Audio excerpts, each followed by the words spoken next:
students. Now, in the next session, we'll discuss about the mood. So, in earlier videos, we have discussed about how to find the mean. In present, we are going to find the mode. Mode, previous class में पढ़ा था कि mode जो हमारा observations है, तो observations के maximum frequency जिस भी ऑब्जर्वेशन का होगा, that observation is known as mode.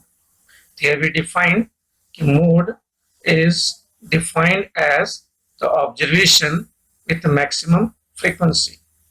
But in raw data or ungrouped data, we can easily count the maximum frequency of each observation.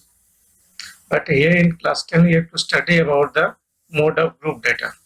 तो for group data, हम direct count करके observation से नहीं लिख सकते हैं, है ना. तो उसके लिए हमारे पास एक फॉर्मूला है कि mode is equal to L plus F1 minus F0 divided by 2F1 minus F0 minus F2 into H. अब इस फिगर में देखेंगे कि यहाँ पर हमारा जो सिंबल्स हैं वो सिंबल्स के मीनिंग क्या क्या है, कौन से सिंबल्स को हम क्या कहते हैं. ठीक है, जैसे कि L, तो L हो जाता है lower limit of the modal class. अब क्लास इंटरवल में मॉडल क्लास किसको कहेंगे? सबसे पहली बात होगी हमें to find the modal class in the given class interval. तो सबसे पहले मॉडल क्लास फाइंड करने के लिए क्या देखना होगा कि कौन से क्लास इंटरवल में फ्रीक्वेंसी मैक्सिमम है. तो class interval with maximum frequency जो होंगे, that class interval is known as modal class. और एक क्लास इंटरवल में लेफ्ट में लोअर लिमिट, राइट में अपर लिमिट है. ठीक है, तो फिर लोअर लिमिट L हो जाएगी. H क्लास साइज, क्योंकि पूरे क्लास इंटरवल में साइज यूनिफॉर्म है, इसलिए आप किसी भी क्लास के अपर लिमिट से लोअर लिमिट को सब्ट्रैक्ट कर देंगे तो प्लस साइज मिल जाएगा. F1 किसे कहेंगे? F2 and F0. तो F1 होता है कि जिस क्लास इंटरवल को हम चूज किए एज ए मॉडल क्लास, उसकी फ्रीक्वेंसी को कहेंगे हम F1, और उसके प्रीवियस वाले क्लास इंटरवल की फ्रीक्वेंसी को कहेंगे F0, एंड F2 कहेंगे सक्सीडिंग क्लास इंटरवल की फ्रीक्वेंसी, यानी frequency of the class succeeding the modal class. ठीक है, तो इसको समझने के लिए हम एक एग्जांपल लेंगे और एक एग्जांपल से इसको समझते हैं. ठीक है, एक एग्जांपल है कि the following table shows the age of the participants admitted in the hospital during a year, find the mode. तो ये हमारा ऑब्जर्वेशन हो गया. Age limits 5 to 15, 15 to 25, 25 to 35, 35 to 45, 45 to 55, and 55 to 65 years. And the number of patients in that age groups are 6, 11, 21, 23, 40, and 5. अब इस distribution का हमको mode निकालना है, मॉडल एज. तो सबसे पहले हम उस क्लास इंटरवल को अपने कॉलम में एडजस्ट कर लेते हैं. ये हमारे एज इन ईयर्स, ये नंबर ऑफ पेशेंट्स, ये हमारे क्लास इंटरवल्स हो गए, ये हमारे फ्रीक्वेंसीज हो गए. तो सबसे पहले फॉर्मूला क्या होता है? Mode equal to L plus F1 minus F0 divided by 2F1 minus F0 minus F2 into H. ठीक है, अब ये सारे सिंबल्स की वैल्यू को हमको फाइंड करना है फ्रॉम द गिवन टेबल. तो सबसे पहले L फाइंड करने के लिए मॉडल क्लास फाइंड करना है. Here we find the maximum frequency is 23. यहाँ देखते हैं 6, 11, 21, 23, 40 एंड 5. इन सबों में मैक्सिमम फ्रीक्वेंसी है 23 है. तो 23 के सामने जो ये क्लास इंटरवल है, this class interval is known as modal class. तो मॉडल क्लास इज 35 to 45. अब इस मॉडल क्लास में जो लेफ्ट में है ये लोअर लिमिट हो गई, तो L की वैल्यू होगी 35, और इसके सामने जो फ्रीक्वेंसी है, this is the frequency of model class, ये हो जाएगा हमारा F1. इसकी प्रीसीडिंग जो हमारा क्लास इंटरवल है उसके फ्रीक्वेंसी है 21, ये हो गया हमारा F0. और सक्सीडिंग मतलब इस क्लास इंटरवल के बाद में जो क्लास इंटरवल है ये, इसकी फ्रीक्वेंसी है हमारी 14, तो F2 की वैल्यू होगी F2. बस इतना ही समझना है टू फाइंड द मोड. इन तीनों की वैल्यू में मिल गई. और H निकालने के लिए आप यहाँ देखोगे कि कोई भी क्लास ले लें, सबों में क्लास इंटरवल का जो साइज है, क्लास साइज, वो हमारा है 10 का. 45 माइनस 35 10. अब हम यहाँ पर 45 माइनस 35 इसलिए ले लिए क्योंकि मॉडल क्लास हमने लिया था 35 माइनस 45. तो हमारा H की वैल्यू हो गई 10. ठीक है, अब हम जब H की वैल्यू को अब सारे वैल्यू को यहाँ पर आप सब्स्टिट्यूट कर दीजिए. सारे वैल्यू को सब्स्टिट्यूट करके कैलकुलेट करेंगे तो हमारा एज जो निकला वो 36.8 ईयर्स। तो this is the modal age of this given frequency distribution. Clear है? समझ में आ गई होगी बात। मोड निकालने के लिए फिर से हम रिव्यू कर दें, तो मोड निकालने के लिए टेबल में हमें कुछ नहीं करना होता है। टेबल को हम एज इट इज लिखते हैं और उस टेबल में से हमको फाइंड करना है सबसे पहले हमारा मॉडल क्लास। मॉडल क्लास के लिए फिर हमको क्या देखना है कि सबसे ज्यादा फ्रीक्वेंसी किसकी है, 23 फ्रीक्वेंसी है, इसलिए इसकी क्लास इंटरवल की हो गई आपकी मॉडल क्लास 35 to 45। और इसी की फ्रीक्वेंसी जो होगी दिस इज योर f1।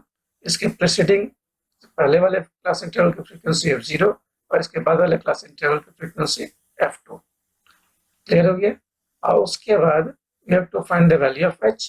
तो h हो गया class size upper limit minus lower limit is give you 10। और उसके बाद सिंपली हम इस फॉर्मूले में वैल्यू को पुट करेंगे और पुट करने के बाद हम कैलकुलेट करके निकाल देंगे, विल गेट द आंसर। तो मोड से एक डायरेक्ट क्वेश्चन यही होता है कि how to find the mode of the given frequency distribution. ठीक है?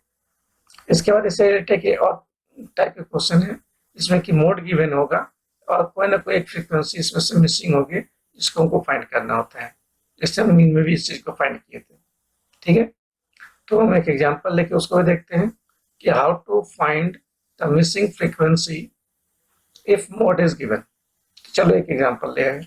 So in this example, we see if mode of the following data is 45, find x and y given that sigma fi equal to 50। मतलब total number of observations 50 है। ये हमारा class interval है और ये हमारा फ्रीक्वेंसी है गिवन है। यहाँ पे एक वैल्यू x जिसे फाइंड करना है, एक वैल्यू y जिसे फाइंड करना है। ठीक है? तो सॉल्यूशन स्टार्ट करने में हम यहाँ से स्टार्ट करते हैं कि सबसे पहले हम सॉल्यूशन देखते हैं कि हमारा मोड क्या है। तो मोड चूंकि 45 गिवन है, since mode is given your 45, तो इन क्लास इंटरवल में देखिए 45 कौन से ग्रुप में आएगा, तो ये 40 to 50 के ग्रुप में आएगा। इसका मतलब ये हमारा हो गया मॉडल क्लास। ठीक है? तो चूंकि ये हमारा मॉडल क्लास है तो modal class is your 40 to 50। और इस मॉडल क्लास के अकॉर्डिंग हम सारे वैल्यूज को लिस्ट आउट कर लेंगे। मॉडल क्लास 40 to 50 तो एल की वैल्यू होगी 40। और यहाँ पर देखिए हमारा एल की वैल्यू 40 यहाँ टेबल से निकाल ली। अब यही जो हमारा है frequency of the modal class, तो ये हो गया f112। प्रीसीडिंग फ्रीक्वेंसी में जाएंगे तो ये प्रीसीडिंग क्लास इंटरवल इसकी फ्रीक्वेंसी है x, तो x हो गया f0 की value. And then succeeding class interval है 50 to 60 और इसकी वैल्यू है 10 फ्रीक्वेंसी में, तो ये हमारा वैल्यू हो गया f2 का। और क्लास साइज निकालने के लिए हम किसी का भी डिफरेंस निकाल देते हैं, तो क्लास साइज h की वैल्यू हो जाएगी 10। ठीक है? और गिवन था total number of observation fi equal to 50। तो ये सारे इंफॉर्मेशन हमने नोट डाउन कर लिया। ठीक है? अब हमें फाइंड करना है क्या? फाइंड करना है इस वैल्यू x और वैल्यू y जो मिसिंग है फ्रीक्वेंसी के कॉलम में। ठीक है? तो हम चलते हैं उसको फाइंड करने में। तो ये देखिए यहाँ पर मोड हमारा गिवन है, तो mode is equal to 45 given है। ये तो क्लियर है? मोड हमारा 45 गिवन है और मोड के नीचे आप मोड का फॉर्मूला लिख दीजिए, दैट इज इक्वल टू 45। और यहाँ लिस्ट में जो भी वैल्यू दिए हुए थे सारे वैल्यूज को सिंबल के अकॉर्डिंग पुट करेंगे। L equal to 40 plus f1 की वैल्यू 12 माइनस f0 की value x divided by 2 into f1 की वैल्यू 12 माइनस f0 की वैल्यू x माइनस f2 की वैल्यू 10 इंटू h की वैल्यू 10 इक्वल टू 45। और इसके बाद हमें कुछ नहीं करना है, जस्ट यहाँ देख रहे हैं कि एक ही वेरिएबल x इन्वॉल्व है पूरे इस इक्वेशन में और सिंपली इसको हम सॉल्व कर देंगे। तो after solving this equation we get x equal to 10। एक वेरिएबल मिल गया, one variable x equal to 10 we have got. Now we have to find another variable y। तो गिवन इन्फॉर्मेशन क्या है? ये हमारा सम जो दिया हुआ टोटल फ्रीक्वेंसीज वो 50 है। हम थोड़ा सा टेबल को फिर से देखते हैं। तो टोटल फ्रीक्वेंसी मतलब फ्रीक्वेंसी का sum 4 plus 8 plus x plus 12 plus 10 plus 4 plus y is equal to 50। ठीक है? तो उससे से स्टार्ट करेंगे कि हमारा यहाँ दिया हुआ है frequency, sum of the frequency is 50। Clear है? अब फ्रीक्वेंसी 50 हो गई और सारे वैल्यू को हमने ऐड किया तो that will be equal to 50। अब इसको आप सिंप्लीफाई कीजिए तो सम हो जाता है 38 plus X plus Y, 4 plus 8 plus 12 plus 10 plus 4 give you 38 plus X and plus Y is equal to 50। अब इससे सॉल्व करके आप वाई की वैल्यू निकालिए, तो एक्स प्लस वाई हो जाएगा 50 माइनस 38 इक्वल टू 12, तो X plus Y equal to 12 and y equal to 12 minus x, and already in question number we know the value of x is 10, so यहाँ पे x की value हम 10 put कर देते हैं, तो 12 minus 10 is 2, तो y की वैल्यू आ गई 2, x की वैल्यू आ गई 10, ये हमारा आंसर हो गया x equal to 10 and y equal to 2। Clear है? तो मोड में ये दो तरह के आपके पास क्वेश्चंस होंगे, एक क्वेश्चन होंगे मोड में find the mode directly by using the formula, और दूसरा क्वेश्चन होगा मोड का find the missing frequency if mode is given. कभी वन वेरिएबल मिसिंग होगी, कभी टू वेरिएबल्स मिसिंग होगी, जो भी वेरिएबल हो उससे हम उसको निकाल देंगे। क्लियर है? तो हमारे मोड का पार्ट यहाँ पर कंप्लीट होता है, और इसके बाद नेक्स्ट में हम स्टार्ट करेंगे, वो हमारा होगा मीडियन। तो तीन हमारे होते हैं सेंटर में मेजर सेंटर टेंडेंसी, पहला है मीन, दूसरा है मोड और तीसरा है मीडियन। तो इसके बाद हम लोग कंटिन्यू करेंगे वो मोड से करेंगे। ठीक है, ओके।